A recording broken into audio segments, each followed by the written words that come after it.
नमो अरिहन्ताणं नमो सिद्धाणं नमो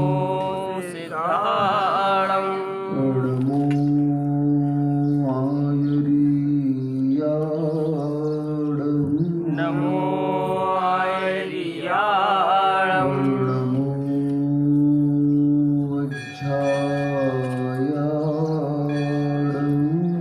नमो वज्रायाणं नमो लोयसब्साहूणं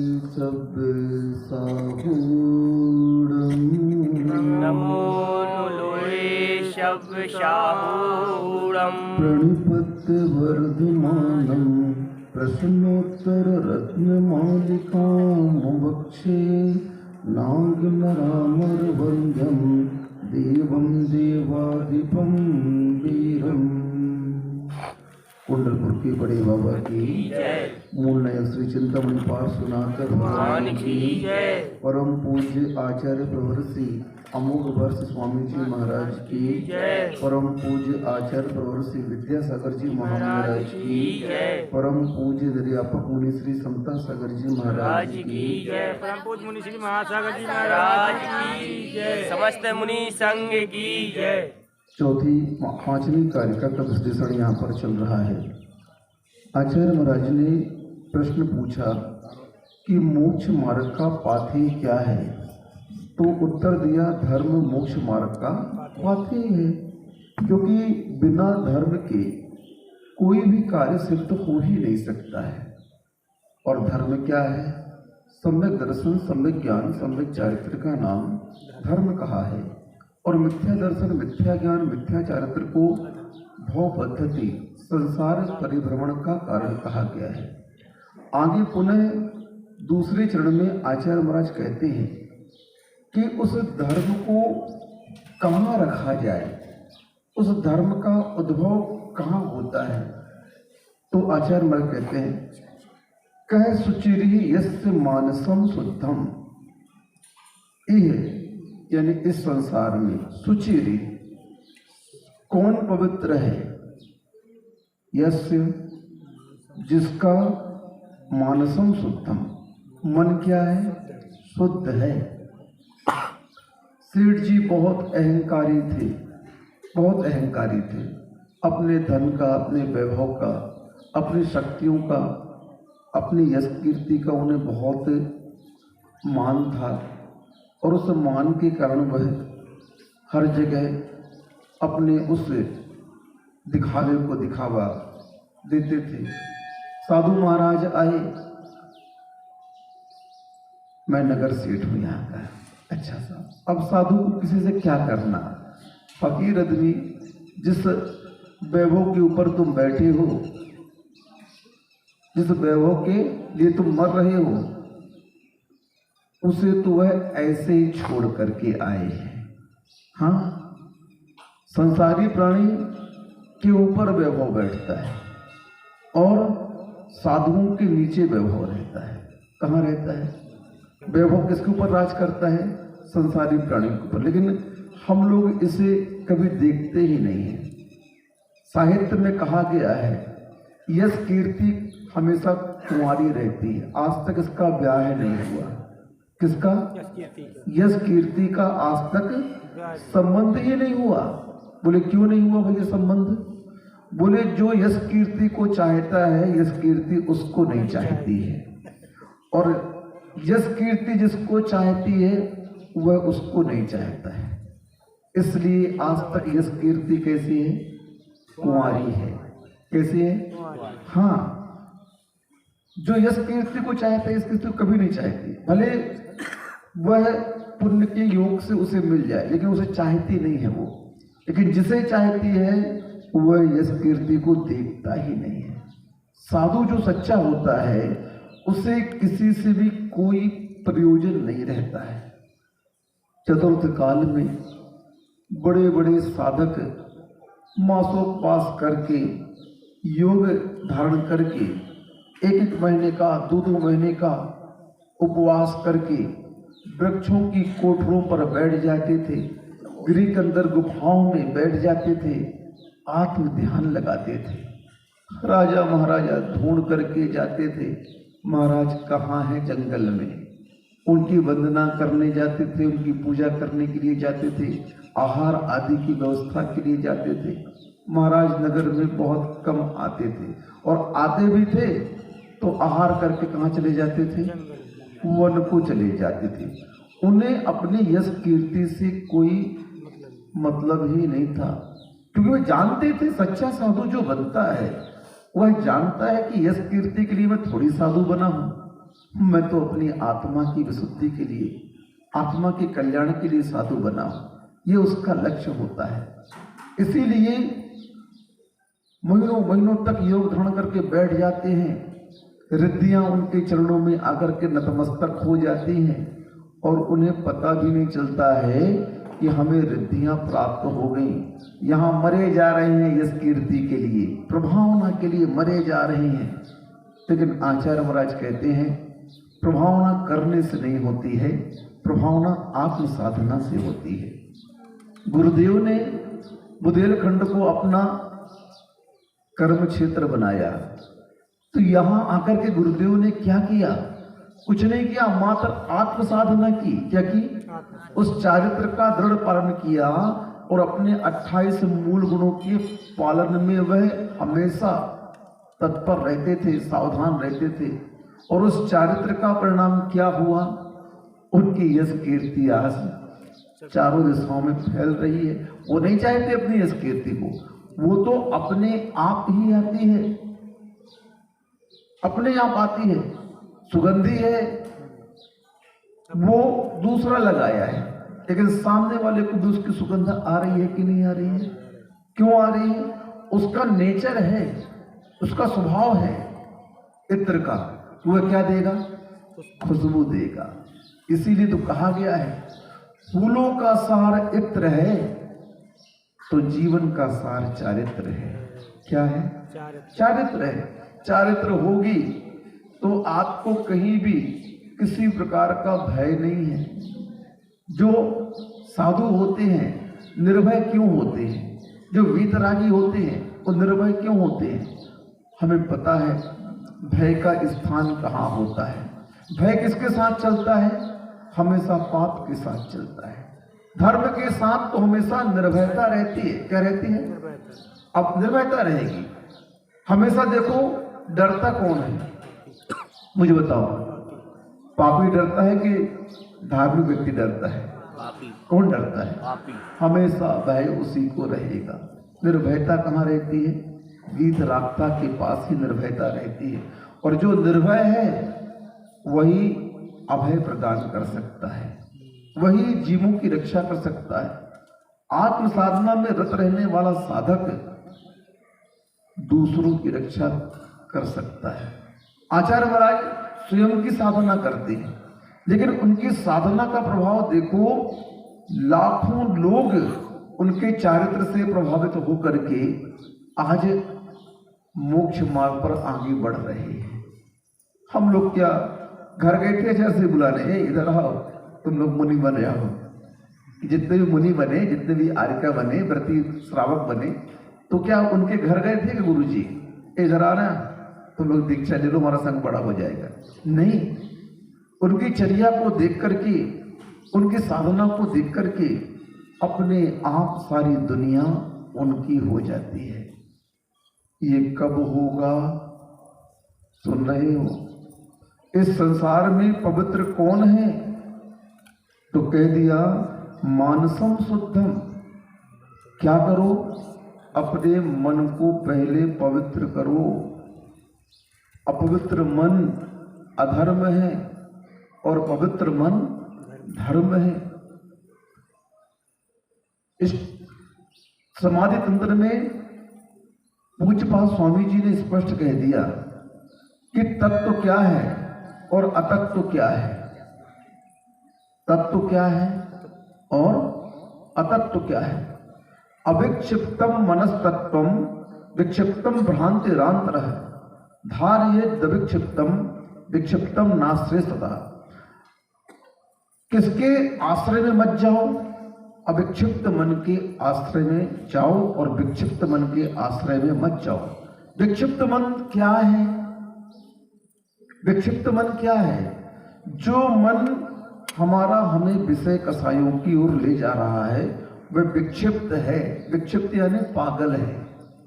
कैसा है? पागल मन है वो। कौन सा मन पागल है?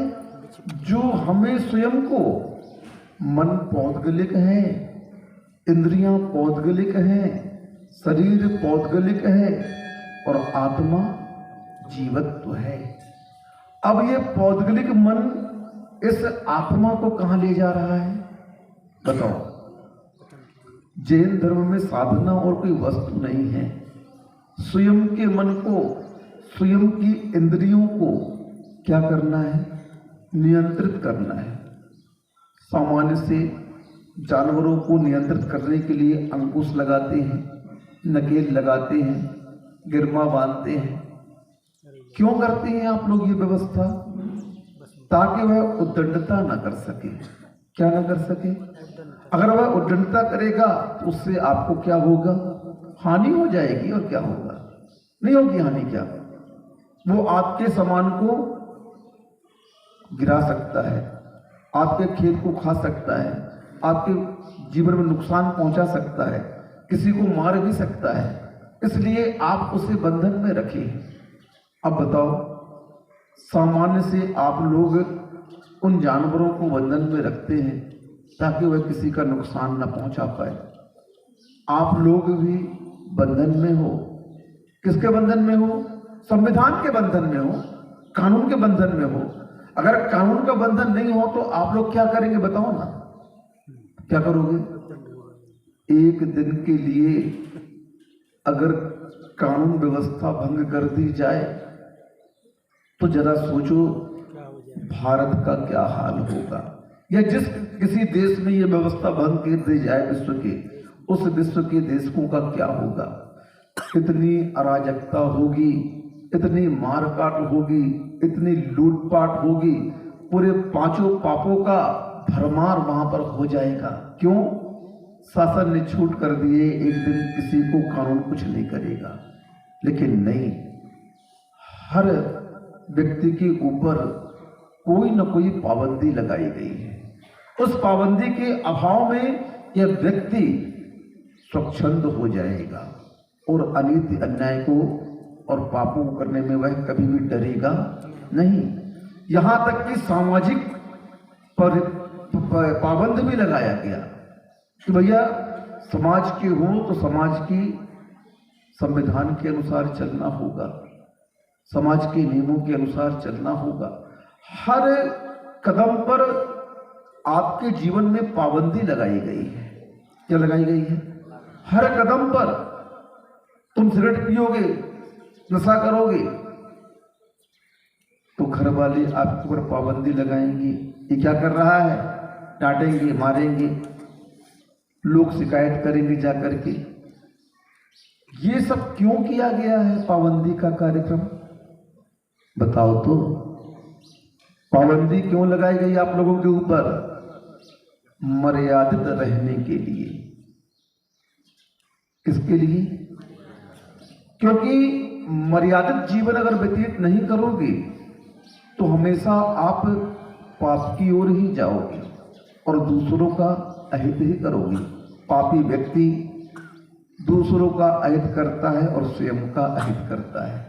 धर्मात्मा स्वयं का हित करता है और दूसरों का भी हित करता है। यह है व्यवस्था संसार की, यह है व्यवस्था धर्म की। इसीलिए बुरे कार्यों को कोई भी कभी भी पसंद नहीं करता। आप देख लो, जैन धर्म मानने वाले नहीं, किसी भी संप्रदाय के लोग क्यों ना हो, वे सब क्या पसंद करते हैं भाई? जितने भी देश के साधु संत हैं वे अपने उपदेशों में क्या कहते हैं बताओ? अमन और शांति की बात करते हैं कि भैया विश्व में अमन होना चाहिए, शांति होनी चाहिए, अराजकता खत्म होनी चाहिए, पापों का नाश होना चाहिए, जीवों की रक्षा होनी चाहिए। प्रवचनों का सार क्या रहता है? कोई भी प्रवचन हो, उनका सार क्या है? उन सभी का सार अंत में यही है, सब सुख से जियो और सबको सुख से जीने दो, और कोई सार नहीं है। इसलिए जैनियों का तो नारा बन गया, जियो और जीने दो। अरे भैया, तब तुम कब जियोगे? जब दूसरों को जीने दोगे। दूसरा अगर तुम्हारे कारण आहत होगा तो कहीं ना कहीं किसी न किसी रूप में आकर के वह तुमसे बदला जरूर लेगा। कर्म सिद्धांत है, तुमने आज उसको मारा, कल वह तुम्हें आकर के मारेगा। टिट फॉर टैट, जैसे को तैसा, ये कर्म सिद्धांत का नियम ही है। आप भले कितना होशियारी कर लो, कसाय कर लो, ये कर लो, वो कर लो, छलकपट कर लो, कर्म सिद्धांत कहता है मूर्ख कहीं के तुम दूसरे को छल रहे हो क्या? वर्णी जी एक बार अनार लेने गए। चिरोजाबाई जी उनकी मुंह बोली माँ थी, बोले जाओ अनार ले आओ। तो 8 आने का अनार लेकर के आ गए वर्णी जी। उसमें से 2-3 सड़े निकल गए। बोले देखो, तुम देख करके कोई काम नहीं करती हो, उस ठेले वाले ने तुम्हें ठग लिया ना, तुमने बिना देखे अनार तोला लिए और उसने कैसे डाल दिए? वर्णी जी बोलते हैं माँ, मैं नहीं ठगा गया, 8 आने में उसने मेरे कर्म ठग लिए, वो उल्टा ठगा गया। क्या हो गया? उसने मुझे नहीं ठगा, बल्कि किसे ठग लिया? स्वयं को ठग लिया। अनीति अन्याय करने वाले, दूसरों के साथ अत्याचार करने वाले, अपने सुख को देखने वाले हमेशा अपने आप को ठगते हैं, दूसरों को नहीं ठगते हैं। ठीक है, आज कर्म का प्रभाव है, पुण्य की प्रबलता है, तुम्हारा जोर चल रहा है, उस अनीति अन्याय से तुम दूसरों की संपत्ति हड़प लो। तुम आज पद पर बैठे हुए हो, तुम्हारी आज चल रही है, कर लो जो करना है, लेकिन उसके बाद के अंजाम के लिए तैयार रखना अपने आप को। याद रखना, क्या याद रखना? उसके बाद जो कर्म का अंजाम तुम्हारे लिए आएगा उसको भोगने के लिए तैयार रहना। साधना किस बात की होती है? उस कर्म के प्रभाव से बचने की ही होती है। साधना क्यों कर रहे हैं? क्यों बार बार ये कहा जा रहा है साधना के दौरान कि भैया दूसरों को मत देखो, अपने आप को देखो। ये संपत्ति वैभव सब पर है, इसमें क्या रमना, क्या रचना पचना, इसमें समझ में नहीं आ रहा है। लेकिन मोह के कारण, अज्ञान के कारण दिन रात हम उसी के संग्रह में लगे रहते हैं। विसर्जन की बात आती है तो छाती फटती है। क्या होती है? जमा कर दो भैया, जमा करो, मीटिंग लगी है सबको अपने अपने। अबे नहीं है महाराज, अबे नहीं है महाराज, अबे नहीं है महाराज।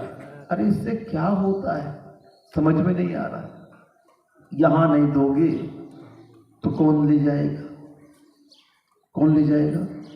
कहीं काला कोट ले जाएगा, कहीं पीला कोट ले जाएगा, कहीं सफेद कोट ले जाएगा। कौन ले जाएगा? कौन ले जाएगा? धन के 4 पुत्र होते हैं। कितने होते हैं? लक्ष्मी के 4 पुत्र। पहला पुत्र आप स्वयं हो गए। कौन हो गया? जिसके पास लक्ष्मी है। दूसरा पुत्र धर्म हो गया।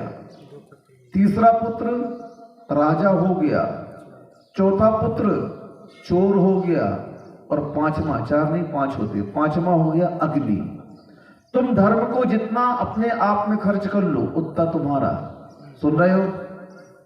धन को तुम जितना अपने आप में खर्च कर लो उतना धन तुम्हारा।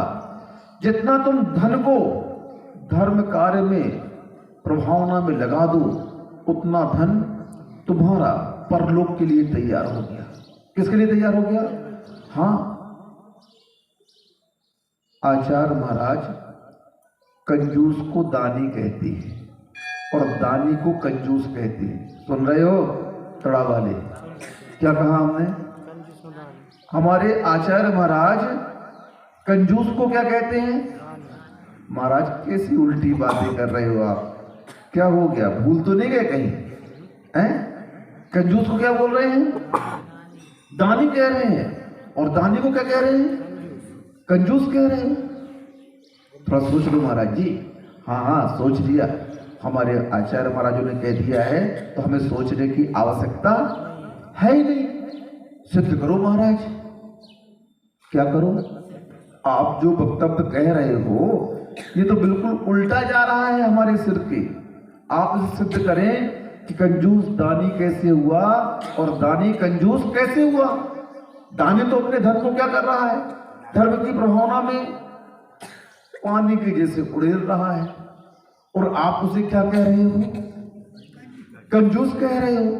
और कंजूस जो दमड़ी दमड़ी जोड़ रहा है, कोड़ी कोड़ी जोड़ रहा है, उसे आप क्या कह रहे हो?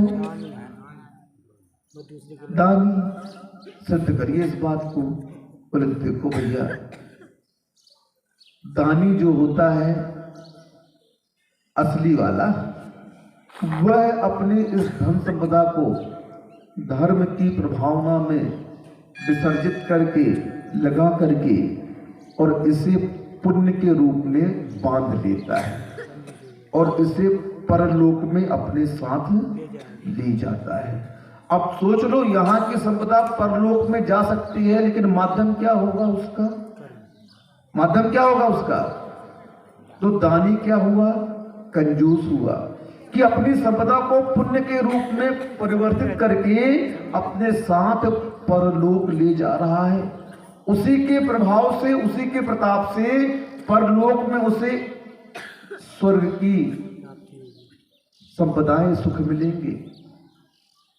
भोग भूमि में जाएगा तो कल्प वृक्षों के भोग मिलेंगे।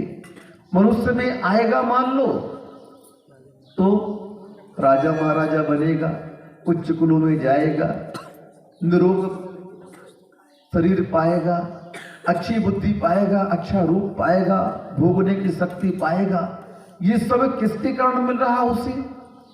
उस धर्म के क्षेत्र में इस नश्वर धन को विसर्जित करने में। अब दानी क्या हो गया? कंजूस हो गया ना, कि वो अपनी संपदा को कहां ले जा रहा है? अपने साथ बटोर करके परलोक में ले जा रहा है। यहां भी उसका नाम दानियों में आ रहा है, और परलोक में भी पुण्य के माध्यम से वह संपदा को ले जा रहा है। अब क्या हुआ? कंजूस दानी कैसे हुआ? बोले कंजूस इसलिए दानी है कि कंजूस जोड़ जोड़ करके वह संपदा रखता है, और उनके पुत्र गुलछलरे उड़ाते हैं, मौज मस्ती करते हैं। क्या करते हैं? पापियों के लिए वह अपना धन संग्रह करके चला जाता है। इसीलिए इस धन को संग्रह तो करना है, लेकिन कहां करना है? पुण्य के रूप में करना है। क्योंकि अगर पुण्य के रूप में संग्रह नहीं करोगे तो कभी भी तुम आगामी भाव में अपना उद्धार नहीं कर सकते हो। जब यहां से मर करके यह शरीर दूसरी गति में जाता है तो साथ में क्या जाता है पता है आपको? आचार्यों ने सूत्र लिखा है, पूज्य और उमा स्वामी महाराज जी ने सूत्र लिखा, विग्रह गतौ कर्म योग। दूसरे अध्याय में ये सूत्र लिख दिया। विग्रह गति में साथ में क्या होता है? कार्मण का योग। कौन सा योग होता है? कार्मण का योग विग्रह गति में साथ में जाता है। और कार्मण का योग क्या है? 8 कर्मों की गठरी। क्या है वो? जो आपने वर्तमान में इस संसार में किया, वह 8 कर्म आपका बंद करके विग्रह गति में इस आत्मा के साथ जाता है। एकम दऊ त्रीनमाना हारक है, और 1 2 तीसरे समय में वह नियम से क्या बन जाएगा? आहारक। गठरी खुल गई। अब जो गठरी में खुला बांधा था वही तो आगे जाकर के खुलेगा, और जो खुलेगा उसी गठरी के अनुसार आपके जीवन का निर्माण होगा। इसीलिए आगामी गति के लिए इस जीवन में वह साधक निर्माण करता है अपना। वो जानता है कि जीवन निर्वाह के लिए नहीं मिला है, जीवन निर्माण के लिए मिला है। और जीवन का निर्माण किसके माध्यम से होगा? सत्कार्यों के माध्यम से होगा, धार्मिक कार्यों के माध्यम से होगा। अगर तुम उस धन का सही उपयोग नहीं कर पाओगे, अपने ऊपर खर्च नहीं कर पाओगे, धर्म को नहीं दोगे, तो इस धन को कौन ले जाएगा? तीसरा पुत्र है इस धर्म का राजा। कौन है? क्या हो गया? खूब संपदा जोड़ करके रखी, अब इनकम टैक्स वालों को पता चल गया, पड़ोसी ने कर दी शिकायत, सेल टैक्स वाली आ गए। क्या हुआ? अरे धान रखी थी 1000 बोरा 2 नंबर वाली, और छापा पड़ लो, अब लो साहब धान का रेट बढ़ गया है, गेहूं का रेट बढ़ गया है, और आपने क्या कर लिया? स्टॉक कर लिया, संग्रह करके रख लिया, और किसी ने शिकायत कर दी, सील हो गया। क्या हो गया? अब ये संपदा किसके पास चली गई? तीसरा पुत्र लक्ष्मी का कौन है? राजा। चली गई, और राजा से भी बच गई तो चोर ले जाएगा। कौन ले जाएगा? सेठ जी के यहाँ बहुत माल है, चलो सेंध लगाई जाए, और घुस जाएगा और जाकर के आपकी संपदा लूट लेगा, बच्चे को किडनैप कर लेगा, फिरौती मांगेगा, कुछ न कुछ किसी न किसी प्रकार से वह आपकी संपदा को ले जाएगा। उससे भी बच गई तो अंतिम पुत्र अग्नि है। कौन है? वह अग्नि आएगी, आपकी संपदा पर लग जाएगी, और तुम चिल्लाते रहोगे सब कुछ जल गो, सब कुछ जल गो। हाँ जलेगा, सदुपयोग नहीं करोगे तो यही होगा। और इन सब से बच गया तो ये काले कोट वाले खा जाएंगे जिंदगी भर तुम्हारा, पुलिस वाले खा जाएंगे, और इनसे बच गया तो डॉक्टर तो है ये खाने के लिए, जिंदगी भर देते रहो बेटा इनको। क्या हो गया?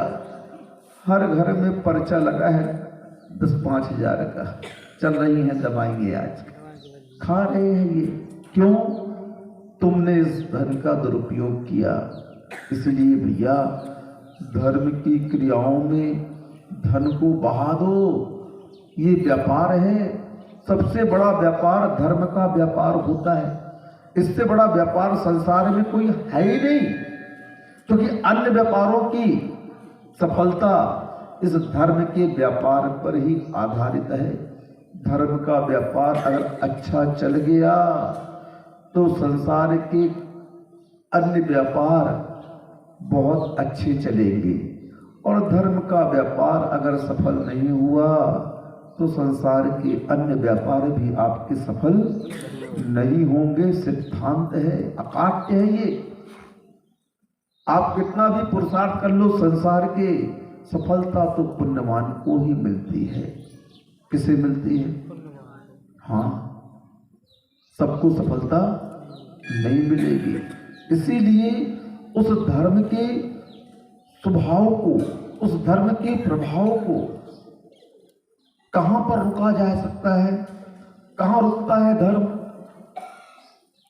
धर्म को प्राप्त करने के लिए पात्रता चाहिए। क्या चाहिए? धर्म बड़ा गरिष्ठ होता है। कैसा होता है? गरिष्ठ होता है। सिंघनी का दूध सामान्य पात्रों में नहीं टिकता है। उसके लिए कौन सा पात्र चाहिए? स्वर्ण पात्र चाहिए। सामान्य पात्र में छेद करके निकल जाएगा। कितना गरिष्ठ होता है सिंघनी का दूध। ऐसे धर्म बड़ा गरिष्ठ होता है। सामान्य मन में उसका वास नहीं होता है। कौन सा मन चाहिए? सेठ जी महाराज को बोलते हैं, महाराज आज आपका निमंत्रण हमारे यहाँ है। क्या है? 56 भोग मैंने बनाए हैं आज, और आज आप कहाँ आओगे? हमारे यहाँ आओगे। साधु संतों की नाक बड़ी तेज होती है। क्या होती है? बड़ी तेज होती है। उनको खुशबू आ गई, सेठ जी अहंकारी हैं, मानी है सेठ जी, चलो अच्छा ग्राहक है। क्योंकि हम लोग तो अच्छे लोग को कम पसंद करते हैं और बुरे लोग को ज्यादा पसंद करते हैं। अब तुम सुधरे सुधराओं को क्या सुधारना? हाँ, तुम हमारा त्रिवेद त्याग है, हमारा जिम पूजन करते हैं, उसे कर बैठ जा, दिमाग खराब कर रहे। क्यों बता रहा है यहाँ पर? मेरे पास तो वो आए जो बिगड़े हुए हैं। भाई हमारे लिए विद्यार्थी कौन कहलाएगा? साधु के लिए। सज्जन उसके लिए विद्यार्थी नहीं कहलाता है। सभाओं में संतों को नहीं बैठना चाहिए, सभाओं में अच्छे व्यक्तियों को नहीं बैठना चाहिए। सुन रहे हो? आज सब उल्टा उल्टा बोल रहे हैं। कैसा बोल रहे हैं? सभाओं में अच्छे व्यक्तियों को बैठना भी हो तो सबसे पीछे बैठो। सबसे आगे किसकी जगह दी जाए? आगे किसको जगह दी जाए? हाँ, जो बिगड़ा हुआ उसको आगे जगह दी जाए, तभी तो वह सुधरेगा। साधु महाराज सोचते हैं चलो अच्छा ग्राहक आ गया आज, क्योंकि ये मानी है, कसाई है, सुधारने के लिए अच्छा अवसर मिला। बोले ठीक है, हम कल आपके लिए आएंगे भोजन करने आपके यहाँ। हाँ महाराज, हाँ। अब महाराज बड़े प्रसिद्ध थे, ज्ञानी थे, उनकी प्रसिद्धि तो थी। वो पहुंच गए सेठ जी के यहाँ। पात्र को आगे किया। सेठ जी ने क्या बनाया था? अच्छी खीर बनवाई थी, मालपुआ बनवाए थे, अच्छे अच्छे पकवान बनवाए थे। क्योंकि आज हमारे यहाँ कौन आ रहा है? जैसे आप लोग के यहाँ कोई महाराज आते हैं ना, तो चौके में क्या बनाते हो आप लोग? रोज क्या खाते हो आप लोग? देख लो, डेली का भोजन देख लेना कि प्रतिदिन आपके यहाँ क्या बनता है। और जिस दिन साधु महाराज के लिए आप व्यवस्था करते हो, उस दिन आप क्या बनाते हो बताने की आवश्यकता नहीं है। हम लोग तो देखते ही हैं। शाम को क्या बना दे? कछु नहीं, टमाटर की चटनी पीस दो, खा लें, क्या हो जाएगा? सुबह क्या बना दें? एक आध सब्जी बन गई, चल जाएगा काम, दाल के साथ। हाँ, लेकिन साधु आए तो जितनी सब्जियां बाजार में रहती हैं, सारी सब्जियां उस चौके में दिखाई देती हैं, एक भी कम नहीं दिखती है। 5-7 प्रकार के मीठे बना देते हो, नमकीन अलग, रोटी अलग, ज्वार की अलग, मक्का की अलग, बिर्रा की अलग, सामान्य अलग, पूरी अलग, पराठा अलग, बाफले अलग। हम सोचते हैं होटल में आ गए क्या किसी है? इतना सारा बनाया है और इतनी वैरायटी बनाई है, सब प्रकार के ड्राई फ्रूट्स, सभी प्रकार के फ्रूट्स, जूस, सब्जियां, मीठा, नमकीन। अरे मैं बोला क्या है इतनी वैरायटी? तो होटल में नहीं मिलेगी इतनी सब्जी खाने जाओगे तो, जितनी महाराज की चौके में रहती है। क्योंकि श्रावक का एक गुण है, अलोल गुण। उस अलोल गुण के कारण श्रावक क्या करता है कि उसे ऐसा लगता है अंदर ही अंदर, क्या खिला दे अपने महाराज को, क्या खिला दे। लेकिन वह भाव उसके विशुद्धि पूर्वक रहते हैं, मान पूर्वक नहीं रहते हैं। और मान पूर्वक रहेंगे तो उसका ज्यादा पुण्य का फल आपको मिलने वाला नहीं है। लेकिन आप लोगों बड़ी सहजता में ये कार्य करते हैं। कैसे? मान कसाई को लेकर नहीं करते हमारे श्रावक, सहजता में करते हैं। लेकिन मान कसाई के साथ करोगे, दिखाने के लिए करोगे, तो उसका परिणाम बहुत अल्प मिलेगा आपको। फिर उसमें आपकी विशुद्धि नहीं बढ़ेगी। विशुद्धि कब बढ़ेगी? आखिरी में, अरे जो नहीं बना पाए, जो तो रह ही गो और बन भी गो, तो आखिरी में जो सूखे पड़ा तो बचे रह गए, गीले तो खवा रहे थे महाराज को, सूखे बचे रह गए, अब क्या करिए, भूल गए हम तो देवो। ये विशुद्धि कहलाती है। क्या कहलाती है? विशुद्धि परिणाम कहलाती है। अब साधु महाराज जैसे ही पहुंचते हैं, पात्र को आगे करते हैं। क्या करते हैं? कह सुचिरहि यस्य मानसम शुद्धम। इस संसार में शुद्ध कौन है? जिसका मन पवित्र है। क्या पवित्र है? शुद्ध कौन है इस संसार में? जिसका मन पवित्र है, जिसके मन में कसाय के कंकड़ भरे हुए हैं, जिसके मन में वासनाओं की मलिनता भरी हुई है, वह मन कैसे पवित्र रह सकता है? महाराज ने पात्र को आगे किया। जैसे ही सेठ जी उस पात्र पर पकवान परोसने के लिए बढ़ते हैं, क्या देखते हैं? उस पात्र में कंकड़ पड़े हुए हैं। क्या पड़े हुए हैं? अब उस कंकड़ युक्त पात्र में अगर पकवान परोस दिए जाएं तो पकवान कैसे हो जाएंगे? बोलो तो, कैसे हो जाएंगे? किरकिरे हो जाएंगे, किसकिसे हो जाएंगे, और खाने में आनंद नहीं आएगा। महाराज जी क्या हो गया ये आपको? क्या हो गया भैया? इस पात्र में कंकड़ मिले हुए हैं, कंकड़ पड़े हुए हैं, मिट्टी लगी हुई है। बोले अच्छे अच्छे पकवान का स्वाद, उसकी अनुभूति कब आएगी? जब पात्र आप शुद्ध कर लेंगे। बिना पात्र साफ किए अगर उसमें पकवान डाले जाएंगे तो पकवान का स्वाद क्या हो जाएगा? बोलो तो। नहीं बोलोगे तो आज हम गृहिणी के आपसे यही कह देंगे कि इनकी थाली में थोड़ा राख लगा देंगे, कपड़ों के बाद रसगुल्ला परोसी हो इनके लाए, समझ में आ जाए। वे हमारी बात माने, तुम्हारी बात ना माने पक्की, तो क्या होगा? उसमें किरकिरा हो जाएगा।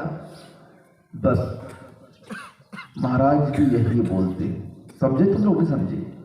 बोले भैया जैसे आप बोल रहे हो सेठ जी कि पात्र में अगर स्वच्छ नहीं होगा और उस पर पकवान देंगे तो एक किरकिरा हो जाएगा, ऐसे ही जब तक आपके मन रूपी पात्र में कसाय वासना रूपी विषय रूपी कंकड़ पत्थर पड़े रहेंगे, मिट्टी पड़ी रहेगी, तब तक उसमें धर्म रूपी पकवान हम परोस नहीं सकते हैं। धर्म कहाँ टिकता है? शुद्ध पवित्र मन में ही धर्म का वास होता है। भगवान की भक्ति पूजा करना ये धर्म की क्रिया है, धर्म नहीं है।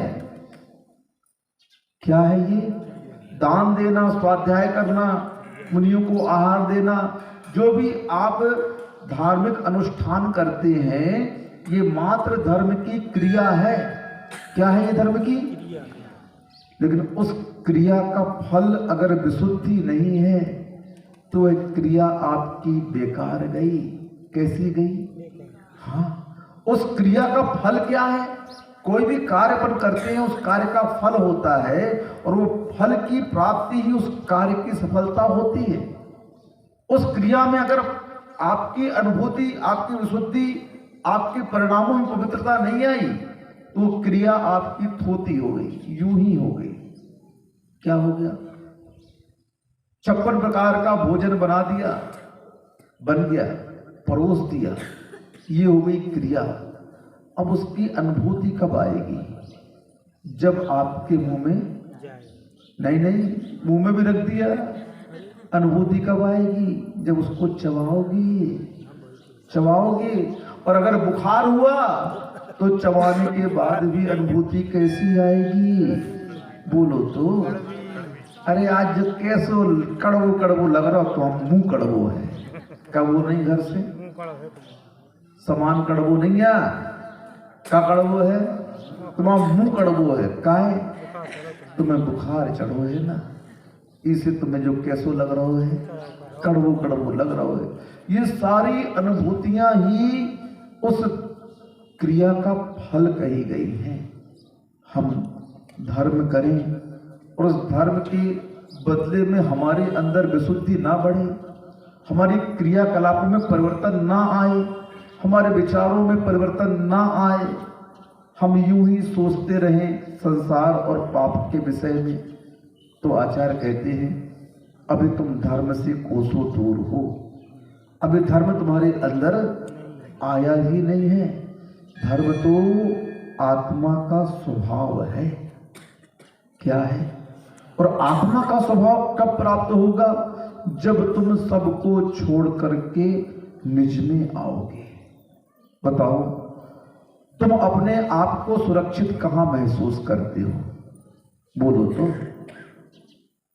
सबसे ज्यादा आप अपने आप को सुरक्षित कहां महसूस करते हो? बच्चा जब बाहर उधम करके आता है, किसी को मार के आता है, तो सुरक्षित कहां महसूस करता है अपने आप को? माँ की गोद में, पिता की गोद में, भाई की गोद में। तुम कहीं भी झगड़ा करके आते हो, कहां घुसते हो? सबसे पहले अपने घर में। कहां घुसते हो?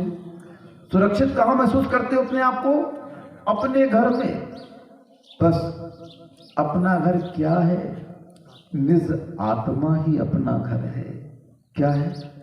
निज आत्मा ही अपना घर है।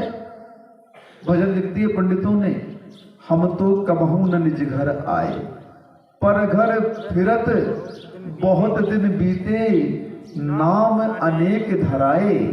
हम तो कबहू न निज घर आए, पर घर में घूमते घूमते पर्यायों के नाम अनेक मिल गए, लेकिन निज घर जो हमारा आत्मा था, उस निज घर में हम आज तक नहीं पहुंच पाए। बस क्यों पिट गए बेटा? क्यों मारा इन गुंडों ने तुम्हें मिलकर के?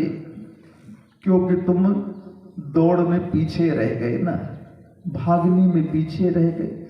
ये तेरा पीछा कर रहे थे और तू बीच में ही पकड़ा गया, इसलिए तेरी पिटाई हो गई।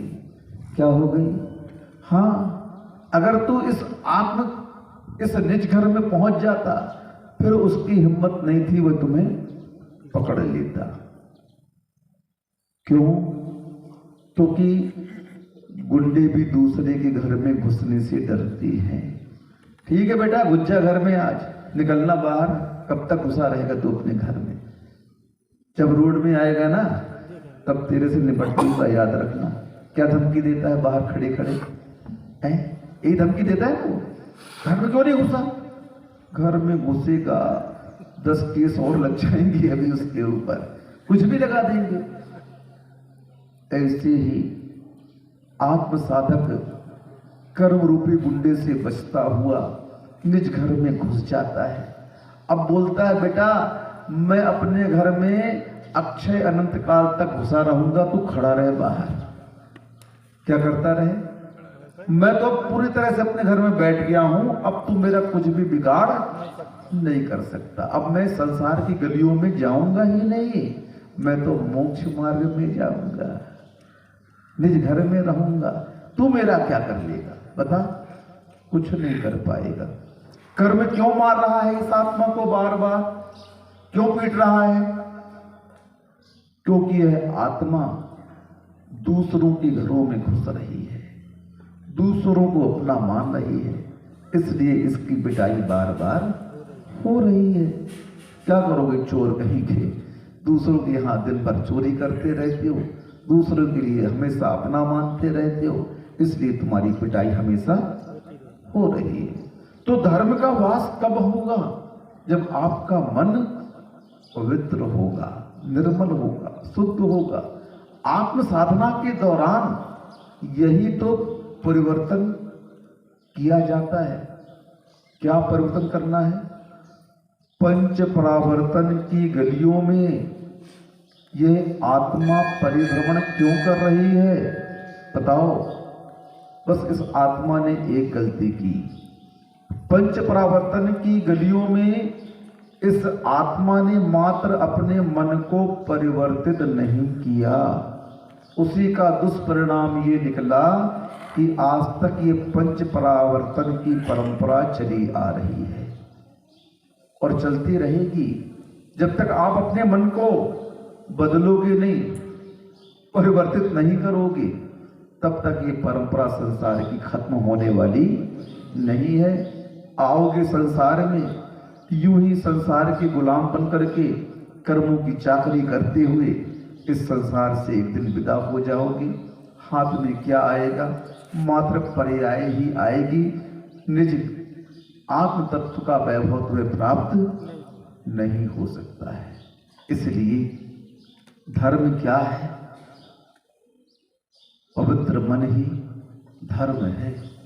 ये तो धर्म की क्रियाएं कर रहे हैं हम मंदिरों में आकर के, और उस क्रिया का फल क्या है? मन निर्मल होना। जैसा मन मंदिर में है, वैसा मन बाजार में भी रहना चाहिए। कहाँ रहना चाहिए? मंदिर में थोड़ी सी गलती हो जाए तो घबराहट होती है, प्रायश्चित आदि लेते हो, महाराज मंदिर में आज ये कार्य हो गया, ऐसे परिणाम आ गए। बस ऐसे ही परिणाम हमारे संसार की हर क्रिया में रहें, हर पदार्थ के प्रति रहें, हर जीवों के प्रति रहें। बस समझ लेना तुमसे बड़ा धर्मात्मा इस संसार में कोई नहीं है। चतुर्थ गुण स्थान में रह करके कैसे उस सीता के ऊपर उपसर्ग आया, लेकिन उस अग्नि को भी नीर बनना पड़ा। क्या बनना पड़ा? पानी हो गया। आग कभी पानी होती है क्या? क्यों हो गई? उसका मन पवित्र था। कैसा था? नाम का हार हो गया। क्या हो गया? खूब तो कथाएं पढ़ते हो आप लोग। नाम का हार हो गया। तो ये सांप का हार कैसे हो गया? पंचेंद्रिय जीव एक इंद्रिय में बदल गया। किसमें बदल गया? कैसा चमत्कार है ये? किस कारण से हुआ? मन की पवित्रता के कारण। सूली का सिंहासन हो गया। क्या हो गया? सूली का सिंहासन हो गया। अभी मुनि नहीं है वो, कोई रिद्धि सिद्धि नहीं उनके पास में, लेकिन क्या है उनके पास में? मन की निर्मलता, मन की पवित्रता है उनके पास में। और उसका परिणाम क्या हुआ? देवों का सिंहासन हिल गया। क्या हो गया? आने वाली है अष्टांग का पर्व। क्या विधान रचा? 700 कोड़ियों का कोड़ दूर हो गया। किसके कारण? भगवान की पूजा के कारण हो गया क्या?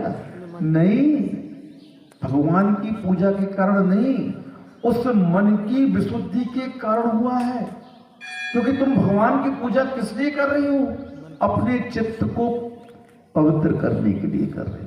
और जिसका चित्र पवित्र होगा, अतिशय उसके यहां ही घटते हैं।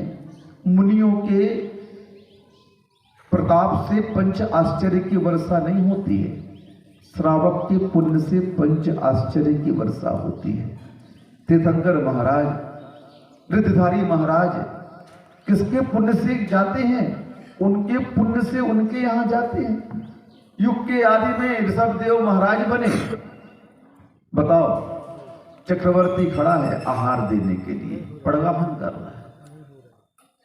बाहुबली जी खड़े हैं, नंदा सुनंदा मरुदेवी सब काफिर खड़े हुए हैं, सब कोई इतने बड़े बड़े प्रतिष्ठित लोग खड़े हुए हैं, नामी गामी लोग थे सब। ये तो कामदेव चक्रवर्ती,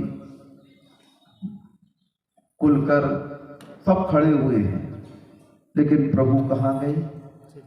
छोटे से राजा के यहाँ क्या करके आ गए? आहार करके आ गए। किसका पुण्य प्रबल था? बताओ। राजा श्रेयांश का पुण्य प्रबल निकला। चक्रवर्ती खड़े रह गए, बाहुबली खड़े रह गए। किसी की यहाँ महाराज आहार करने नहीं गए। गए होंगे बाद में, पता नहीं, इतिहास तो हमने नहीं पढ़ा, गए होंगे, कोई बड़ी बात नहीं है। लेकिन प्रथम आहार कहाँ हुआ? तीर्थंकर धर्म तीर्थ के प्रवर्तक कहे जाते हैं, और जिसके यहाँ प्रथम आहार होता है तीर्थंकरों का, वह दान तीर्थ का प्रवर्तक कहा जाता है। क्या कहा जाता है? अब दान तीर्थ का प्रवर्तक कौन बना? राजा श्रेयांश बने। उनके यहाँ आहार करके आए महाराज, और पंच आश्चर्य की वर्षा हुई। बताओ कितना पुण्यवान जीव होगा, कितना उसका मन निर्मल पवित्र होगा, कैसे उसने साधना की होगी। क्योंकि ये सब क्रियाएं चला करके करनी पड़ेंगी। पापों के लिए किसी भी प्रकार की साधना नहीं करनी पड़ती है। आप स्वयं देख लो, बुरे विचारों के लिए कोई साधना करनी पड़ती है क्या? क्या साधना करनी पड़ी बुरे विचारों के लिए? बोलो, कुछ नहीं। बुरे विचार तो यूं ही बैठे बैठे आ जाते हैं। साधना किसकी करनी पड़ती है? इन बुरे विचारों से बचने की करनी पड़ती है। इसी का नाम साधना है। अपने मन में चलते हुए कुविचारों को सुविचारों में करने का नाम साधना है। यही तपस्या है, यही साधना है, यही त्याग है। क्योंकि यह कार्य किए बिना कभी भी हमारा मन पवित्र नहीं होगा, और जब तक मन पवित्र नहीं होगा तब तक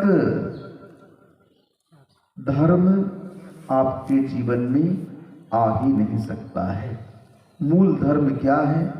ये तो धर्म की क्रियाएं हैं जो आप लोग कर रहे हैं।